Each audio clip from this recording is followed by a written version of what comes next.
verdadeiramente de respaldo para que possamos enfrentar a vida. No mundo tereis aflições, mas tem de bom ânimo, eu venci o mundo. Então, portanto, nós vamos aprender biblicamente como a gente deve sim aproveitar aquilo que a Bíblia diz. Então, o que diz a Bíblia? A Bíblia nos diz que temos que mudar a nossa forma de pensar. É na mente que é a oficina em que é engendrado os pensamentos. E é nesta mente que o nosso Deus diz: nós precisamos mudar a forma de pensar. Temos que mudar esta forma como Deus nos vê, para poder mudar a forma como nós nos vemos. E isto, no meu modo de entender, é fundamental. Se nós não procurarmos mudar, ou se nós não procurarmos nos adequar àquilo que a palavra de Deus diz, nós vamos viver exatamente de uma forma secular. E o nosso Deus não diz isso. O nosso Deus diz totalmente diferente, que nós devemos sim crer, acreditar nas suas promessas e tomarmos posse, porque isto é o quê? É um direito nosso. Ele deixou isso. Se é um direito nosso, vamos tomar posse para as nossas vidas. Ainda que às vezes passemos pelo laço do passarinheiro, ainda que passemos por situações difíceis, nós temos que acreditar que o nosso Deus está no controle de tudo. É absolutamente isso, seja o que for, meu irmão. Então vamos ver como Paulo disse isso em Romanos 12, versículo 2. Como ele mostra isto. É muito importante nós tirarmos desta situação uma situação de vitória. E é o que nós queremos mostrar à igreja. Vamos ver então em Romanos 12, versículo 2. E não vos conformeis com este século, mas transformai-vos pela renovação da nossa mente, para que experimenteis qual seja a boa, agradável vontade de Deus. O nosso Deus tem boa vontade para conosco. O nosso Deus é um Deus de misericórdia. Agora, Ele recomenda que nós não devemos nos conformar com este século, com este mundo, mas transformar as nossas mentes. Isto, eu diria, é um pensamento romano. Não aceites o que o mundo diz, não aceites as regras ditadas pelo mundo. Ele diz: você que agora veio para a igreja, veja só, tem pessoas tem que passar, digamos, por uma transformação. É aí que vem o grande segredo. Queres mudar um homem, queres mudar uma pessoa, muda a sua forma de pensar. Queres mudar uma mulher, ensine a pensar de outra forma.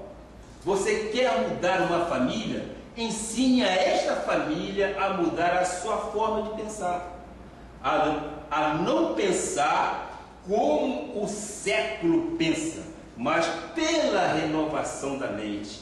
Ou seja, o nosso Deus nos deixa fórmulas para que nós possamos sair de situações difíceis, porque no mundo, diz a palavra, temos aflições, mas nós temos que ter bom ânimo se nós renovarmos as nossas mentes.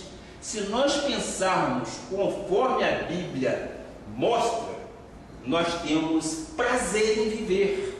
Nós sabemos que aquilo é temporário, mas logo ao amanhecer virá a bonança. Então nós temos que ter essa certeza. E esta certeza eu tenho, e creio que a igreja também tem. Por quê? Porque é isso que faz o justo viver por fé. Se não for desta forma, você não está vivendo por fé. Então, se eu penso de forma diferente e não como o mundo pensa, porque o mundo diz que a pessoa está com mal, ou a pessoa está com uma doença incurável, a pessoa vai morrer, se a pessoa tem um tumor, não tem jeito, vamos dizer, você não pode aceitar isto. É uma luta constante com a nossa mente, sim. A nossa mente que vai produzir resultados bons ou maus resultados. Se você interioriza de que você está doente, você está de uma forma incurável, você vai se prejudicar. Então, não aceites o mundo, mas deixe a tua mente ser totalmente transformada. É o que diz a palavra. Mas transformai-vos pela renovação da vossa mente.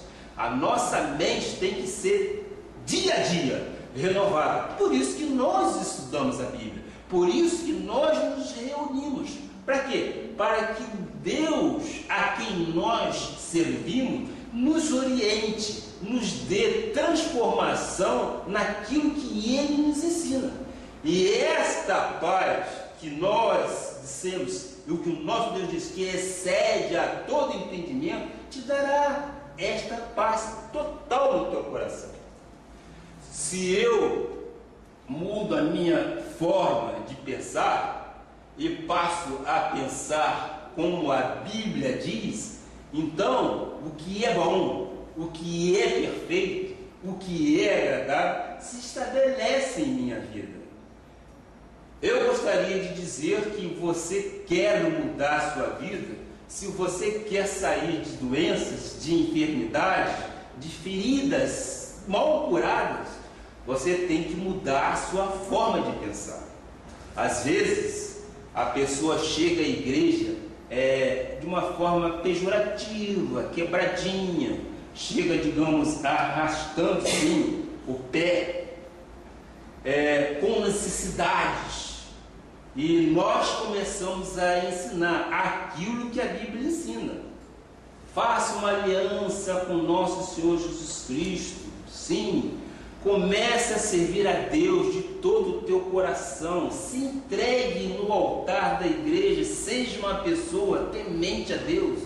Seja um semeador. É a promessa de Deus para as nossas vidas, que através da semente você seja um semeador, para que você seja também beneficiado. Isso não é coisa do bispo, isso é coisa que a Bíblia nos mostra. E nós, como somos seguidores do que está na Bíblia, nós sempre dissemos: o que está na Bíblia eu creio.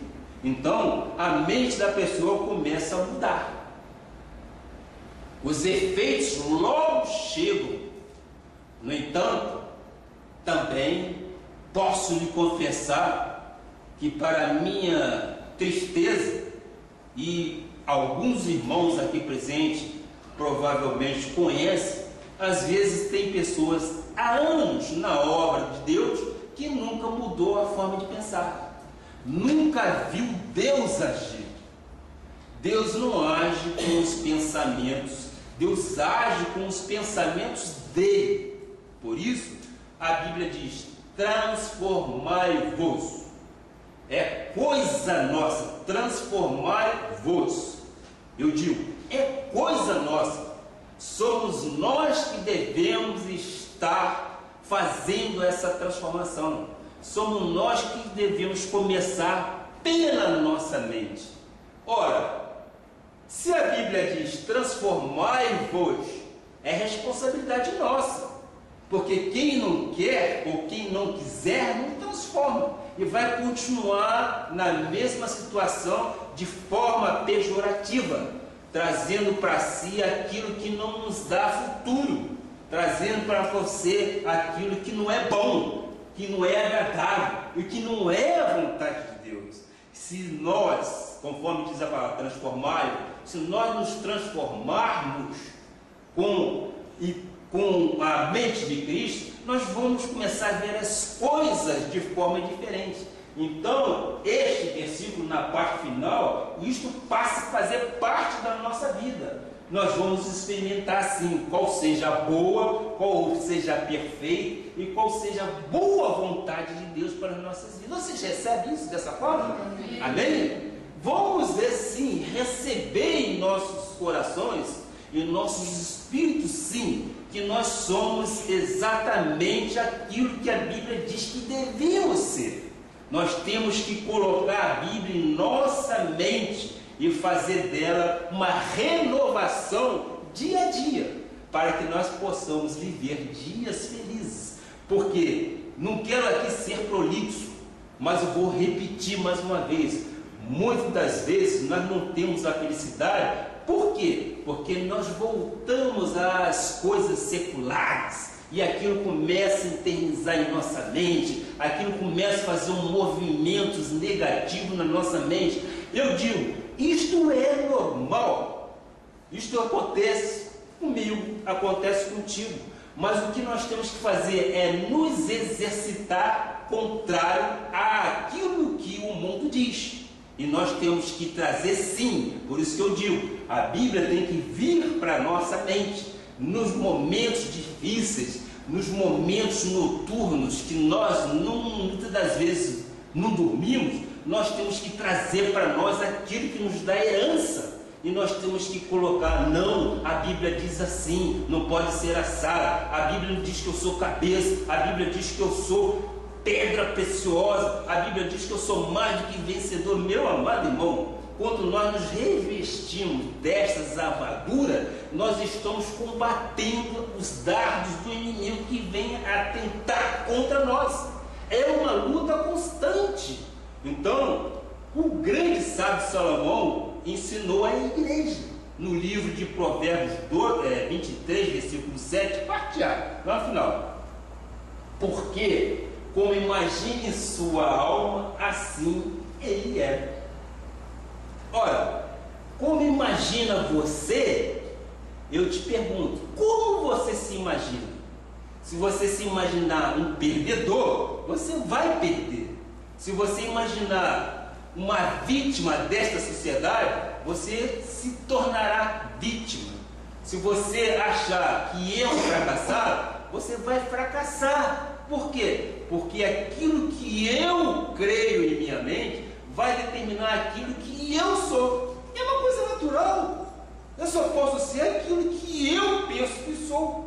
Ora, se eu penso pela graça, sois salvo mediante a fé, isso não vem de vós, é um dom de Deus. Eu já estou dizendo que não depende de mim, e sim Ele que nos escolheu. Então começa a coisa a mudar completamente, e vamos fazer isso também para a nossa cura dos nossos corpos. Você vai realmente fracassar, porque aquilo que eu creio vai determinar que é aquilo que eu sou. Então nós temos que crer conforme a Bíblia diz. Como eu imagino em minha alma, eu vou ser aquilo que eu imagino. Talvez você possa estar me perguntando, isto não é vaidade, não é jactância, as pessoas se imaginarem fortes, poderosos, por cabeças e não cauda, por cima e não por baixo? Isto não é uma vaidade? Muitas das pessoas podem pensar assim, principalmente os da lei. E eu digo, não, isso não é vaidade. Se as pessoas estão diante das situações da vida como elas se imaginam, é o que elas vão ter de resultado. Se eu vou para uma prova e vou dizendo assim, eu não vou passar, esta vaga não vai ser minha, eu já vou para a prova derrotado. Eu preferi você nem ir fazer prova aqui, vai perder teu tempo. Eu pego aqui, eu peço licença à doutora Ana Lúcia, exatamente para fazer aqui uma citação. Vou para a prova, tem uma vaga, essa vaga é minha. Eu tirei em terceiro lugar, mas Deus quis assim. Não foi isso que a irmã disse? Deus quis assim. Mas aí daqui a pouco eu recebo um telefonema em minha casa, abriu a terceira vaga, só tinha uma vaga. Deus colocou ela lá. Por quê? Porque Ele quis assim. Agora, se você pensar que você vai sair derrotado, que você não vai passar, você está perdendo seu tempo. Vá de forma diferente, pense conforme Cristo pensa. Você é vencedor. Então isso não é jactância, isso não é nenhuma coisa de outro mundo. Isso é Bíblia. nós temos que tomar posse daquilo que Deus disse para nós que nós somos. Se nós tomarmos posse, a vida vai nos sorrir, as coisas vão andar de forma diferente. E é isso que agrada o coração de Deus, que Ele tem que pensar